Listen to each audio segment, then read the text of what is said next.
Okay, everybody, welcome back to the Lechtich Musa Shir. We continue with Pele Yoeitz. We're on page 591 in the Art Scroll. We are on day 212 in the Art Scroll. Now we're going to talk about Hachana. Big Yisoid from the Gemara. Chazal tell us that Misha Tarch be'erev Shabbos Yoicha be'Shabbos, a person who prepares on Erev Shabbos and Friday, he's going to eat on Shabbos. And that doesn't only apply to Shabbos, it applies to really anything in life. From Shimshon Pincus often talks about this Yisoid in his Svarim. Shimshon Pincus was very into the Avodah of Yom Tovim, and a person can't really tap into the Avodah, can't really take what's on the table, the tremendous opportunities of growth and change during the Yom Tovim, the Shalosh Regalim, especially Yom Niran. If a person doesn't prepare, a person doesn't invest time to become knowledgeable, to become inspired, and to make himself attached to the Hisoris, to all that goes on in the Yantif. And when a person does do that, it's a whole different experience. And now we're going to talk about that as it relates to mitzvahs in general. Hachana l'Shabbos mitzvah rabbah. Preparing for Shabbos is a great mitzvah. Matzinu gedolei Yisrael shel oiskim ba. We find that even leaders of Klal Yisrael, they would involve themselves in this endeavor. Hachana, as you just said, is very important. And we're learning over here, the Pele Yoeitz would say that even in his time, there were Gedolim. Imagine the level of Gedolim in the Pele Yoeitz's time. I once read a story about Rabbi Elyashiv. Rabbi Elyashiv was someone, a masmid, unmatched, unparalleled. He went out for years to learn.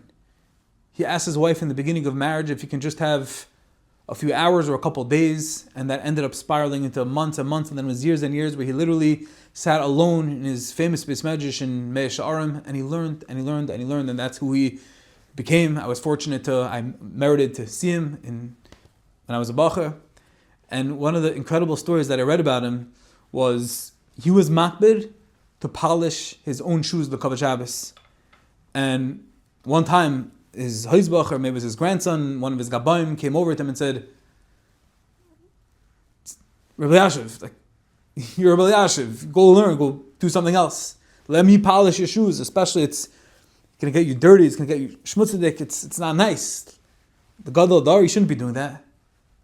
Rabbi Elyashiv would not give this kavod to this Gabay, to the grandson.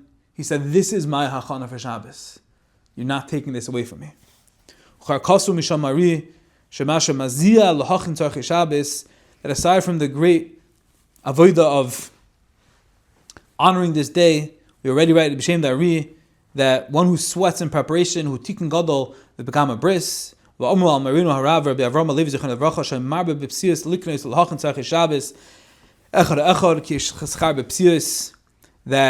Reb Levi was a Kabbalistic master, and he would bedafka, he would increase his steps. These days, when we increase our steps, we can get more on the Apple Watch, we can get more exercise in, but they would do it for Kavod Shabbos.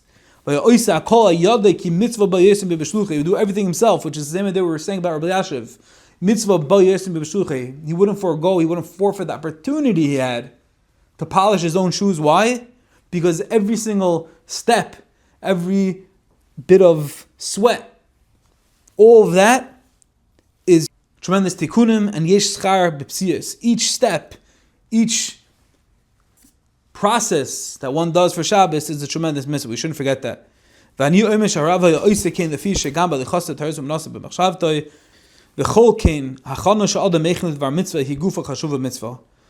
Pele Yoeitz that this isn't only for Shabbos, this is for any mitzvah.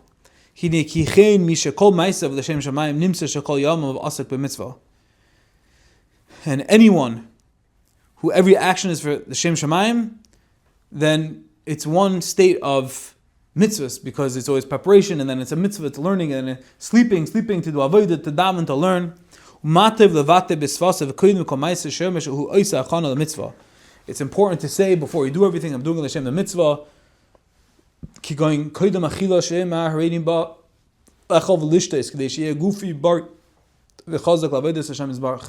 Before I eat, I'm doing L'Shem Shamayim. Before I go to sleep, I'm doing L'Shem Shamayim. Before I work, I'm doing L'Shem Shamayim. If you're building a house or you're buying new clothing, so everything is L'Shem Shamayim.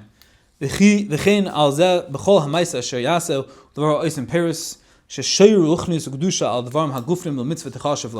beautiful thing that when a person does this, when a person talks verbally, he says out about everything that he does, he's doing it for this mitzvah, he's doing it for that, and all it's L'Shem Shamayim, then sheshayra ruchnius ukedusha hadvarim hagufnim l'mitzvah techashav lay.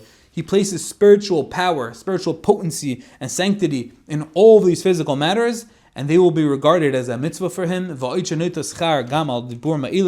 And this is aside from the fact that he will receive tremendous reward for these declarations themselves, because he's being Kaddish, because he's saying that he's doing L'Shem Shamayim, so that in itself is bringing God into the world and bringing Hashem light, and that in itself is a mitzvah. But says the Pele, so Bavachi Maisav Maskimim Im Dvarv Shalicha Vishta Yesum Midai Latz Bain Beten. You can't do Echad Be Peh Ve'echad Balev. You can't have one intention in the heart and one in the mouth. You can't say I'm doing everything Hashem Shamayim and then going to buy a pizza or 3 Mike sandwiches. It just doesn't add up. Even if you have a big appetite, usually one sandwich or a couple slices of pizza should be enough. Or eat maybe a little bit more than that. You don't have to be a tzaddik, but satisfy your soul maybe a little bit more. Don't oversleep. When it comes to business, you don't need too much. For it is not the least bit difficult for Hashem to bring salvation and give wealth. Whether it's to be a large amount or a small amount, there's no reason for a person to spend too much time running for opportunities to make money. Hashem can do anything. Hashem, a concept that we speak about often, is that Hashem can make mud out of gold and gold out of mud. You think that you're busy with the mud, you think that you don't have anything, you think that there's no potential, and Hashem can turn that into gold. And all the way around, the person thinks, I'm in the gold, I'm where the money's at. And he's working, and it all busted and all explode in his face, because it's all the Eibishter. Hashem is behind everything. Hashem is the one who determines Mei Ani, Mei Asher, and we can't do anything to contort, we can't do anything to change. It's all Hashem. And when a person like the Chavetz Vava does what's for him, his ishtadlus, and he believes that Hashem is the one that's kol yachol, he's the almighty, he's the omnipotent, he has all the koiches, and even a person who's literally playing with nothing, who's playing with narish zachin, Hashem can turn it into the most incredible thing. A person was just telling me the other day that the way his uncle, he built this huge company, massive, multi-million-dollar company. How did he do it? He sells garbage bags to the government. Garbage bags. There was no chachma. He found this garbage bag and he called a person, and all of a sudden he has a multi-million-dollar company. Where did that come from? It didn't come from him. It didn't come from his brilliance. It didn't come from his strategy. Because when he's selling garbage bags, you usually don't think he'd be making a multi-million-dollar company. But if you live with Hashem, you realize that Hashem can do anything.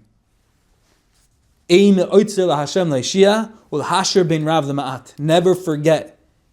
It is not the least bit difficult for Hashem to bring salvation and give wealth, whether it be a larger amount or a smaller amount. Which means again that there is no call for a person.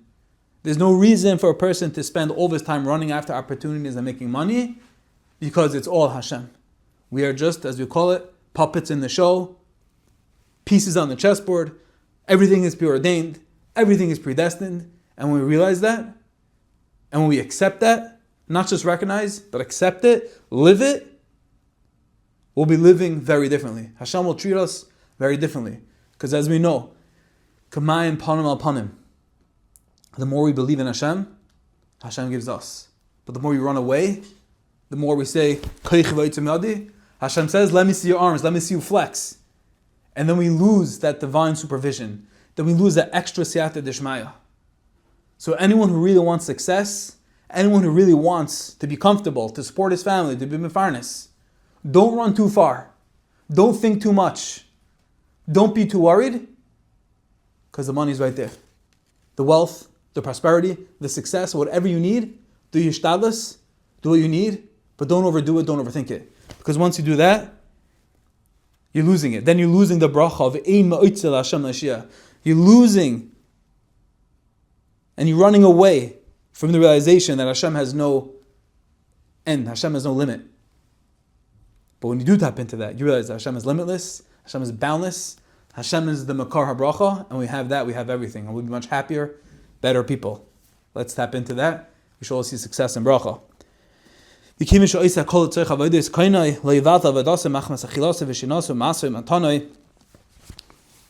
Ki oz osi meise mapik mi di dibur veish b'shmai mitzchak loy v'chein kivin she'oisa kol l'shem shamayim l'shem mitzvah tzarech l'zarz b'yoseh sh'lo yitei mitzvah above aver. We always have to be careful that we shouldn't do averus in our pursuits of doing mitzvahs. V'zar b'machalu ishtiyasu masahu matanu she'eh kadav v'chalacha. We always have to be careful that our eating, that our drinking, everything is conducted according to halacha, making brachas, first bracha rishona, bracha achrona, washing, all the mitzvahs, everything involved.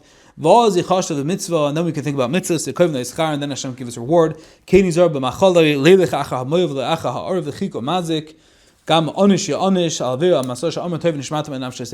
also says you have to watch yourself, to be careful. So aside from the esoteric inyanim, apikabala, but there's also a mitzvah of nishmat nafshasechem that you have to greatly be aware of your souls, which means that a person has to guard his health, and if you don't do that, then we're being over in that. But when we are cognizant of the mitzvah, and we're cognizant of doing everything in Shem Shamayim, then we get that mitzvah.